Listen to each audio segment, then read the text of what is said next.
So the first thing I'd like to share is that leadership is not lordship. It is servanthood. I'll say this again. Leadership is not lordship. It is servanthood. Why am I saying this? It is very easy for you to think that because you're leading these people, you're coming to lord it over them. You're not coming to lord over them. You're not coming to replace Jesus in their lives. You're coming to serve. And let's remember that even Jesus said to the disciples that he did not come to earth to be served, but to serve and give his life as a ransom to many. So leadership is servanthood and not lordship. I'm going to share a quick scripture from the book of Matthew 20:25-26, and I'll quickly read this. Jesus was speaking to his disciples and he said, "You know that the rulers in this world lord it over the people, and officials flaunt their authority over those who are under them. But for you, it will be different. Whoever wants to be a leader must be your servant."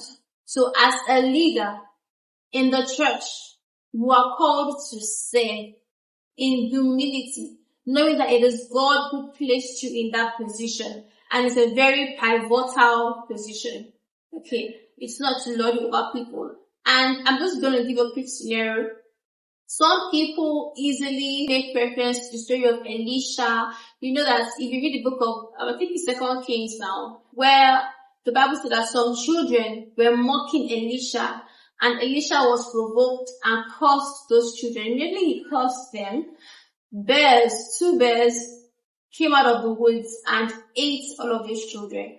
Now, that action occurred because Elisha cursed them. But does that mean that that was the will of God?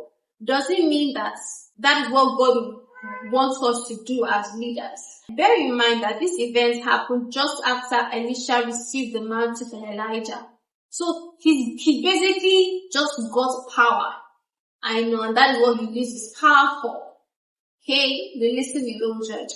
But how I know that this is not what God will have us do is from the book of Luke chapter 9, verses 54-55, where Jesus had told a certain village that they should prepare, that he was coming to see them. But they did not listen to him. They did not prepare for him. Two of his disciples were furious and said, "Oh my goodness, how can they disrespect our Lord? Lord, should we send fire to consume them?" Jesus turned to them and rebuked them and said, "You do not know what manner of spirits you are of. For the Son of Man did not come to destroy men's lives, but to save it." Now, this example is a true representation of what Jesus will have us do as leaders. We know God has given the power over all principalities and powers, and God has given you dominion.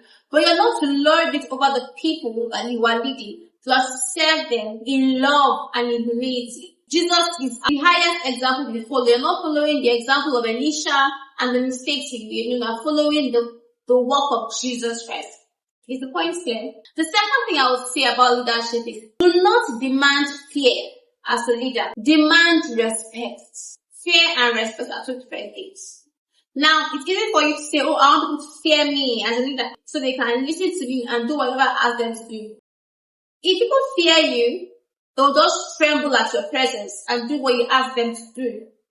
But then their hearts will not truly be convicted about the things you're asking them to do. They are doing those things as a result of fear. But Jesus never preached fear. He never did. Mind you, if people fear you, they would only reverence you when you are before them. But behind you, they will speak against you. What you want as a leader is respect. And the truth is, respect cannot be forced. It is only earned. You earn it. When you show leadership qualities, people begin to respect you.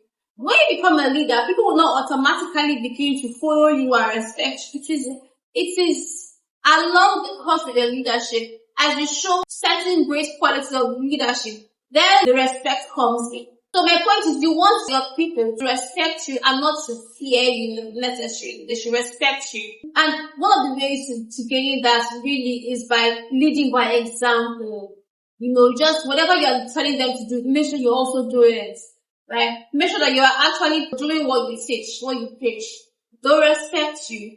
And make sure you're also praying for the people when you pray for them, because you are offering supplications unto God on their behalf. There is a response of their spirit to your spirit, right? So respect comes. So I'll say this again, respect is earned, you don't force it. People respect you by reason of how you lead. So don't command fear, command respect. The third thing I'll say is lead in love, lead to inspire, don't lead to be forceful, lead to inspire people, lead in love. You're literally Jesus' representative to those people. So correct in love, do all that you do in love. When you want to correct your people, ensure that the foundation of your correction is love. You're not correcting them to make them feel bad about themselves. You're not correcting them to lead them away from church. You're correcting them in love because you care for their souls, right? And not about the works that they're doing, but about their souls. The ultimate, all that we are doing eventually is for winning of souls. Remember. So you're correcting in love, you're leading in love, and that way you lead well. And then finally, amongst all of this, as a leader, ensure that you are instructing, you are teaching, you are reproving, and you are correcting. So you're correcting wrongs, you're reproving wrongdoings, you are instructing in God's righteousness, and you are teaching the right things that they should do. To ensure that you don't see wrong things and keep quiet about them. When you see wrong things, correct. So that's why you're a leader. Don't say, I'm not their pastor. No, you are the leader over those people. So it is a responsibility to correct, to reprove, to instruct, and to teach. As a leader, when you're able to do all of these things, then you are truly a leader. If you're one who is quiet in the midst of evil, you're quiet in the midst of wrongdoings, then you're not truly showing the qualities of a leader. So, I don't know if this blessed you. Please let me know if this was a blessing to you. Share this with someone who you think should get it. Share this in your church community. Share this in your leadership group. And I want you to like this video, because when you like this video, then the video is taken to people who would also need the video. If you don't like it, it will not be taken to them. So if you want more people to watch and listen to this content, please like it. If you want more content from this lady here, more valuable content, subscribe to this channel to keep in touch with all my content. And then finally, please comment, let me know what your thoughts are, and engage. Thank you for watching, and I will see you in my next video. Bye.